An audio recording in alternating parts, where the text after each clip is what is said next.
بسم اللہ الرحمن الرحیم۔ آدھی رات کو آنکھ کیوں کھلتی ہے؟ نبی کریم صلی اللہ علیہ وآلہ وسلم نے کیا خوشخبری دی؟ یہ راز کسی کو بھی نہیں پتا۔ قرآن و حدیث سے جانو، اکثر لوگوں کی شکایت ہوتی ہے ہماری نیند اچھی نہیں ہے اور رات میں کئی مرتبہ مہواریاں کھل جاتی ہیں اور اس وجہ سے نیند خراب ہوتی ہے۔ ہم اس شاید کو بھی ایسا نہیں ہے تو رات میں 1-2 مرتبہ ضابطہ نہ ہو، کیونکہ کبھی کسی فکر یا پریشانی کی وجہ سے، کبھی برا خواب دیکھنے پر بھی انسان اچانک بیدار ہو جاتا ہے۔ کبھی اس چیز کا مشاہدہ کیا ہے کہ رات 3 سے 5 بجے کے دوران یا آپ کی عموماً آنکھ کھل جاتی ہے اور اس لمحے کے دوران آپ اچانک سے جاگ جاتے ہیں۔ یقیناً بہت سے لوگوں کے ساتھ ایسا ہوتا ہوگا، شاید ہم نے کبھی غور نہیں کیا کہ ایسا کیوں ہوتا ہے۔ اس نے دنیا میں ہر امیر و غریب، نیک کو بد کو، قدرت کے قانون کے تحت دکھوں اور غموں اور پریشانیوں سے کسی نہ کسی مشکل میں ضرور واسطہ پڑتا ہے، اور دنیا مصیبتوں اور غموں اور پریشانیوں کا گھر ہے کہ انسان کسی نہ کسی فکر یا پریشانی کے وجہ سے نیند کی کمی کا شکار ہوتا ہے، اور ان ذہنی پریشانیوں کی وجہ سے رات کو بار بار آنکھ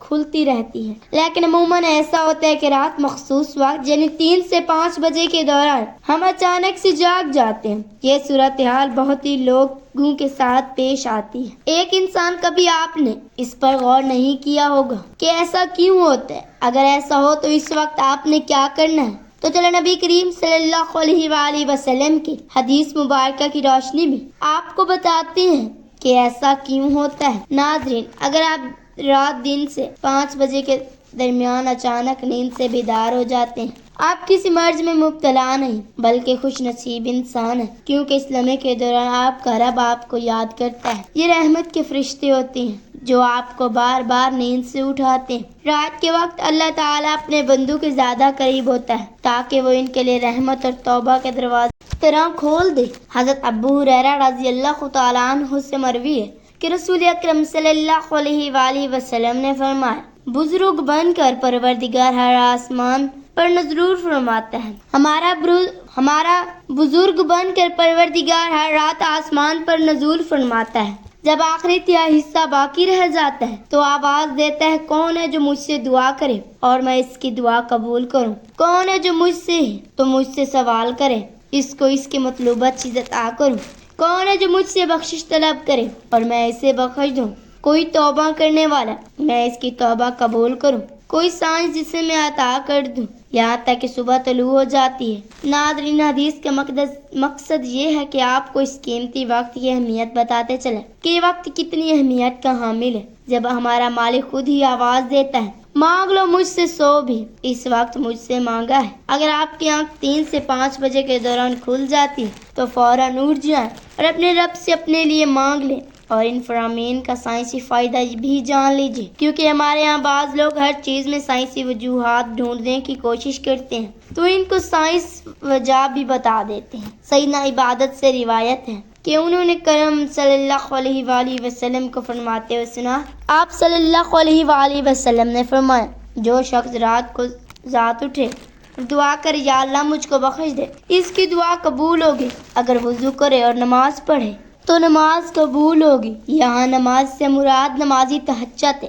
سیدنا ابو سعید خدری رضی اللہ تعالیٰ عنہ سے روایت کرتے ہیں، نبی کریم صلی اللہ علیہ وآلہ وسلم کو فرماتے ہوئے سنا کہ جب تم میں سے کوئی شخص ایسا خواب دیکھے جس سے وہ پسند کرتا ہے تو اللہ تعالیٰ کی طرف سے ہی ہے، اسی اللہ کا شکر ادا کرنا چاہیے۔ اس کے علاوہ کوئی ایسی چیز دیکھے جسے وہ ناپسند کرتا ہو تو وہ شیطان کی طرف سے ہے، اس کی شاہ سے پناہ مانگی، اس کا ذکر کسی سے نہ کرے تو وہ اس کو نقصان نہیں پہنچائے گا۔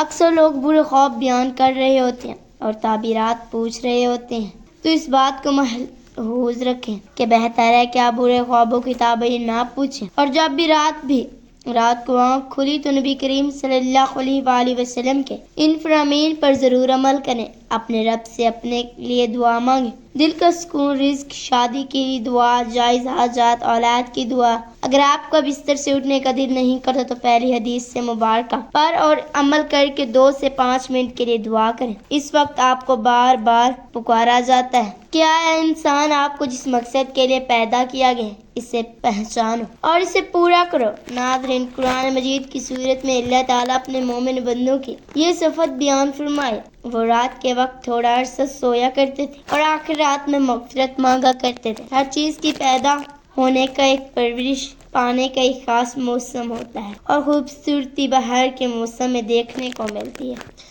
اس طرح چاند 29 دن کے سائیکل کے بعد پھر سے نزول لینا شروع کر دیتے ہیں۔ اسی طرح رات 3 سے 5 بجے کے درمیان روحانی دنیا کی بہار کا موسم ہوتا ہے، رحمت کے نزول کا وقت ہوتا ہے اور اللہ تعالیٰ چاہتا ہے کہ بندہ اپنی نیند سے اٹھے، اپنی خواہشوں کا اظہار کرے۔ اس وقت رب کائنات تمام خزانے بانٹنے کے لیے بےتاب ہوتا ہے اور اس لمحے کی فضیلت صرف اسلام ہی نہیں بلکہ اس دنیا کے تمام مذہب سائنسی تھیوری بیان بڑھ چکے ہیں، اور ان سائنسی اداروں نے بہت سی ریسرچ کے بعد لوگوں کو اس بات سے آگاہ کیا کہ صبح سویرے اٹھنے کے لوگوں کو اس بات سے آگاہ کیا صبح سویرے اٹھنے کے بعد سب سے پہلا کام ورزش کرنی چاہیے، نماز پڑھنی چاہیے، اور جدید سائنس بھی کہتی ہے کہ نماز ایک بہترین وضع ہے، اس کے ہر رکن کے الگ الگ فوائد ہیں۔ نماز سے جسم کی تمام بیماریاں ختم ہو جاتی ہیں، اس لیے نبی کریم صلی اللہ علیہ وآلہ وسلم نے 1400 سال پہلے تو حکم دیا۔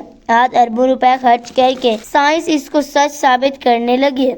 اگر آپ کی اس لمحے آنکھ کھلتی ہے تو ضرور اٹھیں، وضو کیجیے تاکہ آپ اچھی طرح جاگ جائیں اور پاک ہو جائیں۔ چند رکعتیں نماز پڑھیں کیونکہ نماز سے آپ کی ورزش ہو جائے گی، اور سجدہ کرتے وقت جب آپ نیچے کو جھکتے ہیں تو دماغ کو زیادہ خون ملتا ہے۔ نماز میں سستی کی حالت میں بندہ مومن کے لیے اگر اللہ کی بندگی کے حوالے سے بہترین حالت ہے، اور یہی دعا کے لیے سب سے اچھا موقع ہے، اور ایسا کیوں نہ ہو مومن کے لیے اپنے رب کے سامنے عاجزی اور پوچھتی ہوئی اپنی پیشانی کو جھکانا اور اس کے قدموں میں رکھ دینا بہت محبوب ہوتا ہے۔ اس کے نتیجے میں اللہ تعالیٰ اپنے بندے کو بہترین سے نوازتا ہے اور اپنے قرب کو شرف بخشتا ہے۔ رات کو 3 سے 5 بجے کے درمیان آنکھ کھلنے کے پیچھے کیا اشارہ ملتا ہے؟ یہ وقت تہجد کا وقت ہوتا ہے۔ تہجد کے بارے میں اللہ تعالیٰ کا ارشاد ہے، رات کے کچھ عرصے میں تہجد پڑھ لیا کرو، ذات کے حق میں زائد چیزیں ہیں۔ کیا عجب ہے، کیا آپ کا رب آپ کو مقام محمود میں ذکر دے؟ مقام محمود مقام شفاعت کی بریا ہے۔ قیامت کے دن فارغ ہو کر آپ صلی اللہ علیہ وآلہ وسلم اپنی امت کی بخشش کرائیں گے۔ مذکورہ اشارہ کی روشنی ہے، مسلمان کو چاہے کہ رات کو جس وقت آنکھ کھلتی ہے وضو کر کے یہ 2 رکعت، 4 رکعت، 6 رکعت، 8 رکعت جس قدر طاقت اور فرصت اور دل کی غربت ہو پڑھ لیا کرے۔ تہجد کا ثواب مل جائے گا۔ یاد رہے کہ تہجد کے لیے کوئی خاص صورتیں نہیں، جس جگہ سے یاد ہو اور دل چاہے پڑھ لیا کرو۔ اللہ ہم سب کو تہجد پڑھنے کی توفیق عطا فرمائے اور ہمیں بہتر سے بہترین عمل کرنے کی توفیق عطا فرمائے، آمین۔ اللہ پاک سے دعا ہے کہ اللہ پاک ہمیں ان حدیث پر عمل کرنے کی توفیق عطا فرمائے، آمین۔ اللہ تعالیٰ سے دعا ہے میرا پڑھنا اور آپ کا سننا اپنی بارگاہ الہی میں منظور و مقبول فرمائے، آمین۔ اپنا خیال رکھیے گا، دعاؤں میں یاد رکھیے گا، آمین یا رب العالمین۔ ناظرین، کمنٹ باکس میں اللہ تعالیٰ کے 99 ناموں میں سے ایک نام ضرور ٹائپ کریں، شکریہ۔ اگر ویڈیو اچھی لگی ہو تو ویڈیو کو لائک اور چینل کو سبسکرائب ضرور کیجیے گا۔